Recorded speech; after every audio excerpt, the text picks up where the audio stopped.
Welcome back to the world of investing. Today I'm featuring another guest on the podcast, John Philbin, and he specializes in finance. So for this episode, we're going to be going over, current events.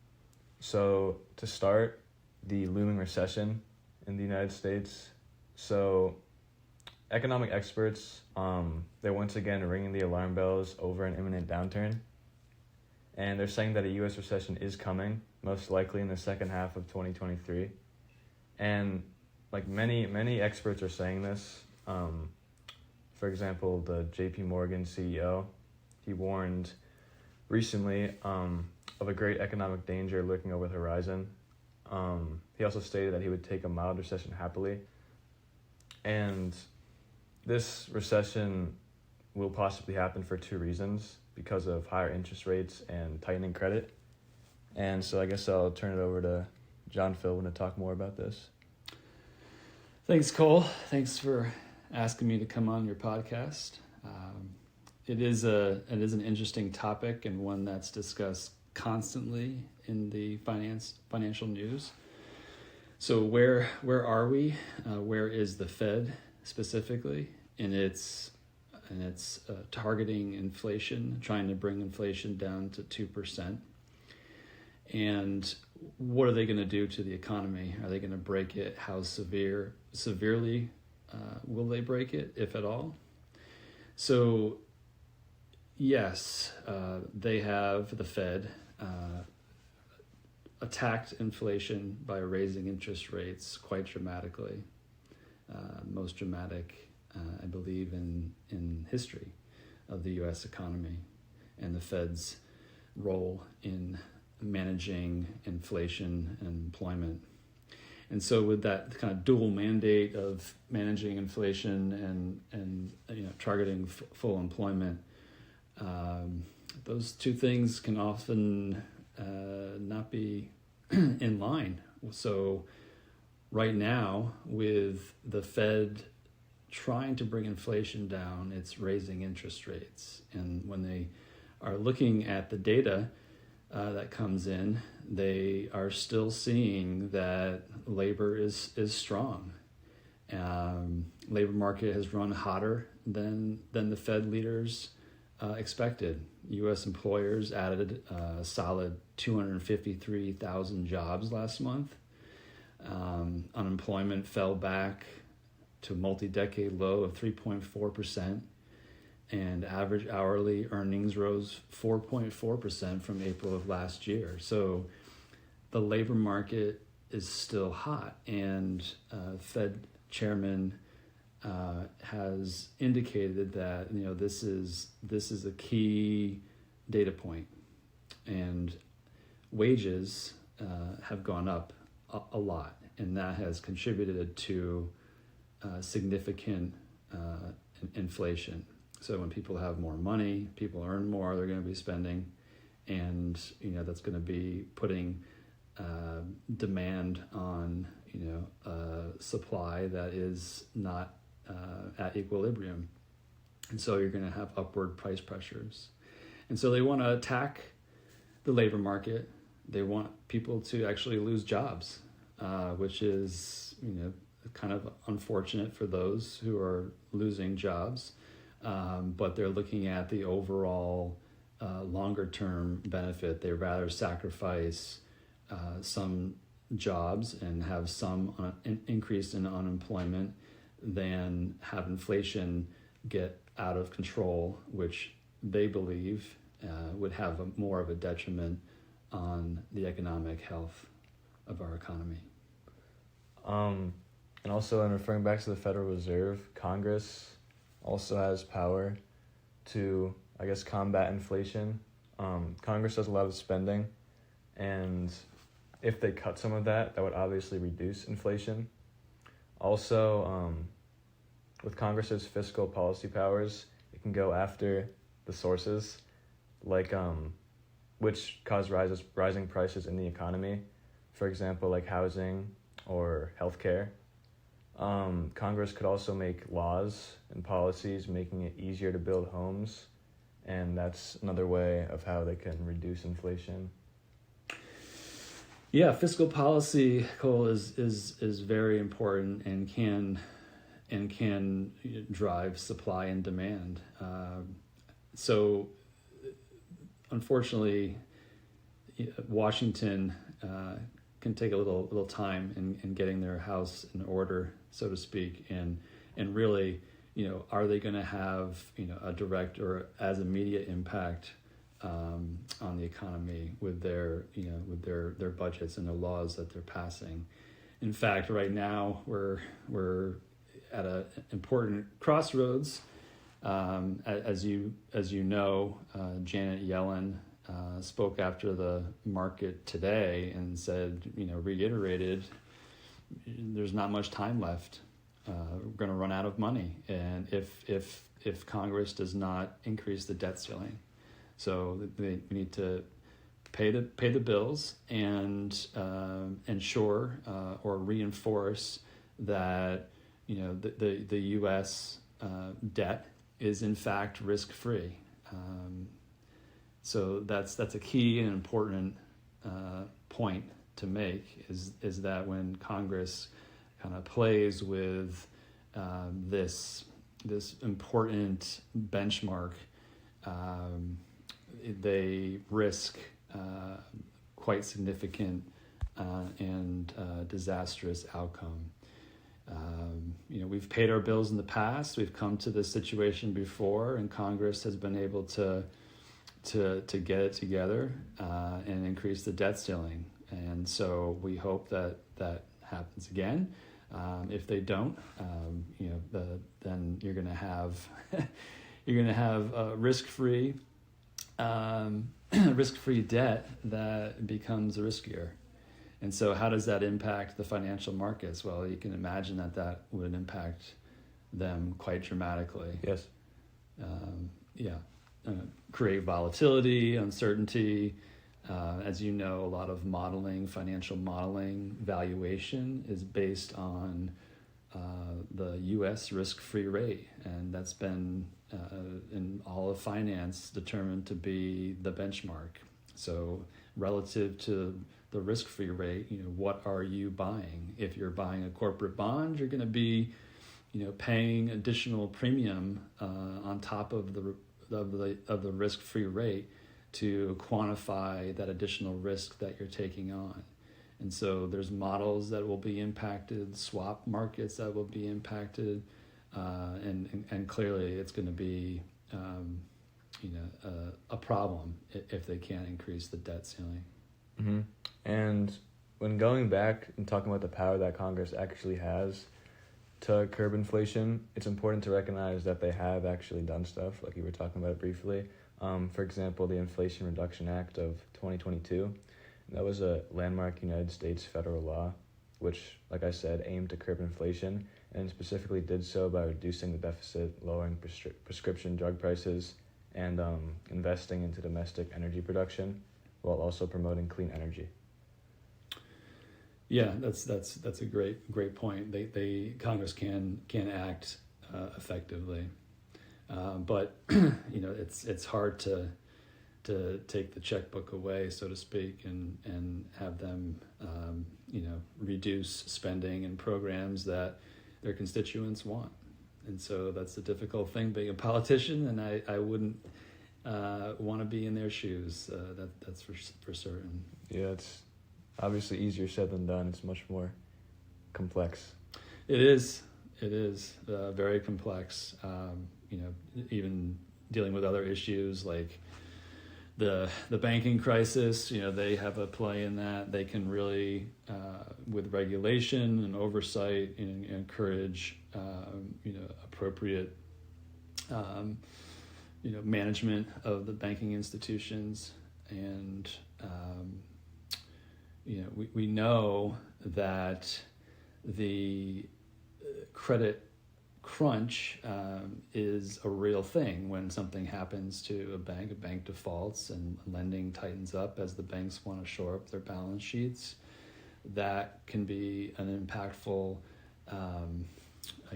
item for the Fed to try to quantify and determine whether or not it will help them in achieving their goal of bringing down inflation by tightening the credit markets. So with tighter credit markets, you're going to have less spending, and less spending, you're going to have less demand, and prices should come down.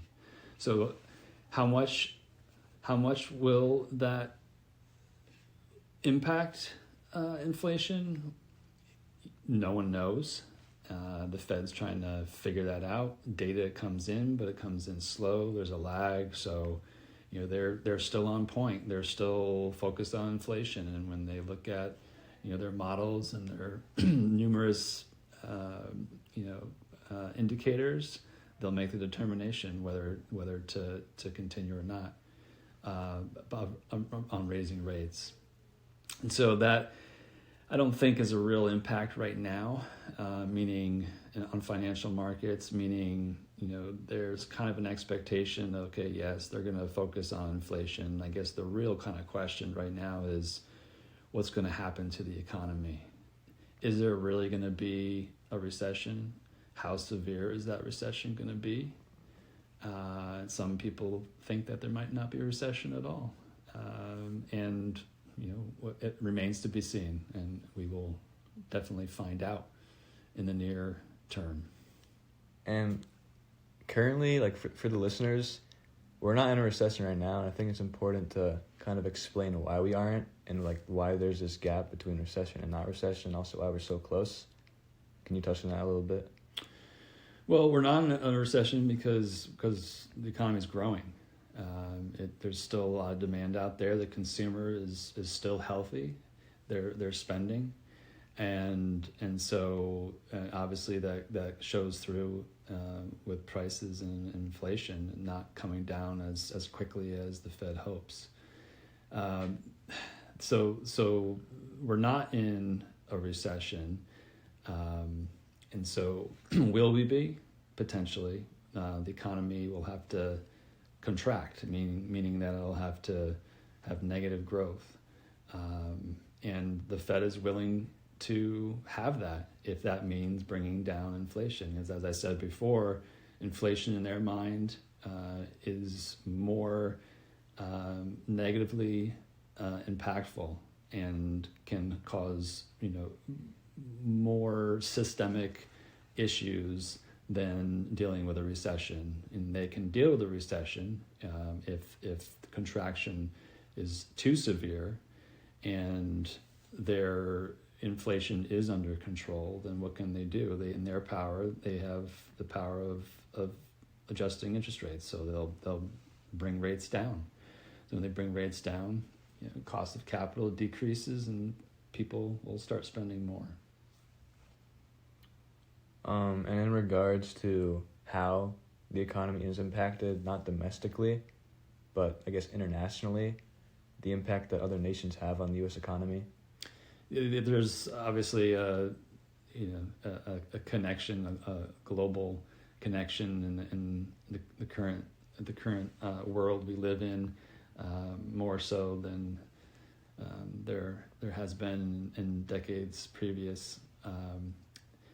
That said, the U.S. economy, as we've seen, even during the pandemic and other downturns, can weather storms differently than other economies. The U.S. economy is very strong. The consumer is very resilient. We depend on other countries for goods, but that dependency has shifted over the years as political relationships with countries have changed.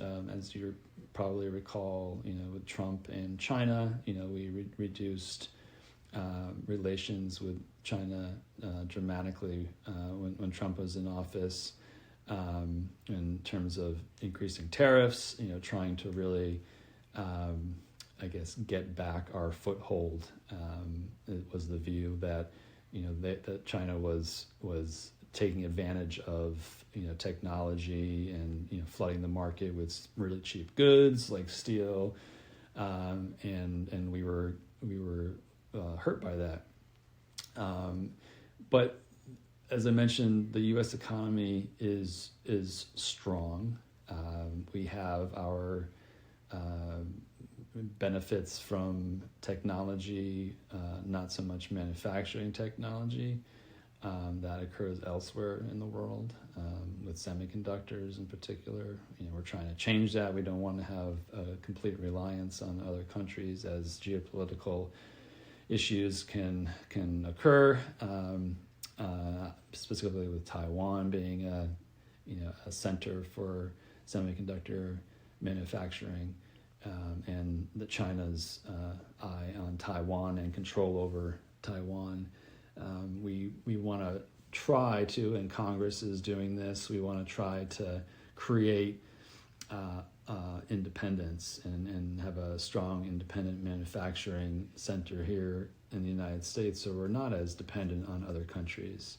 But recently, specific to your question on the economy and how other countries are faring, other countries in Europe are faring pretty well. So they're still strong, and one has to believe that this is all pandemic related and coming out of the pandemic, and inflation is the focus, but the economies are strong and resilient, and there is a possibility that inflation can come down and there won't be recessions here in the States and abroad. So it remains to be seen. Yeah, and when going back to the strength of the U.S. economy, when, I guess historically speaking, obviously there's been many recessions that the U.S. has overcome. And when talking about that, I guess, international aspect, with the Organization of Petroleum Exporting Countries, they basically, I guess, put an embargo against the United States with petroleum, and I guess they kind of cut the United States off. So I guess historically speaking, there has been conflict that's caused the U.S. to turn, I guess, domestically and kind of rely on their self for their own production resources, and you saw that with obviously oil, and the price of oil is very impactful on the economy and on businesses. It's a center of products and a source of materials, and so the U.S. tapped into its petroleum reserve to try to decrease the market price of oil recently, and so we have increased our production capabilities in the U.S., and we have become less reliant on imported oil. And just to clarify, I was talking about historically with OPEC and how the United States was cut off from this petroleum across the seas, and we were too reliant on imported oil. And now, like you were just talking about, it's kind of like a pattern. The same thing's going on, and we've, I guess, gotten used to relying on ourselves and relying on that strong U.S. economy and building that strong U.S. economy over time.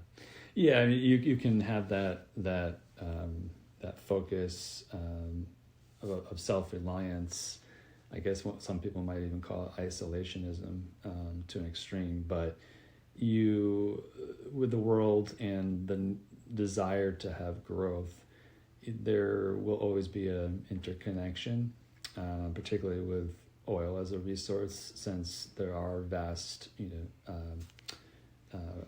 oil reserves in Saudi Arabia, and as you know, Russia has oil as well. And so,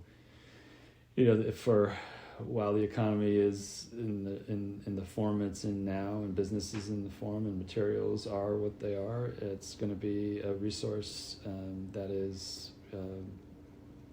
The U.S. economy will always be impacted by nations. Yeah. Across the ocean. Yeah. Yeah, I agree. All right. I think that about wraps it up. Well, thanks for having me, Cole. Yeah, thanks for coming on. All right. Appreciate it. All right, everyone. Thanks for listening to this episode. Be sure to tune in for future episodes.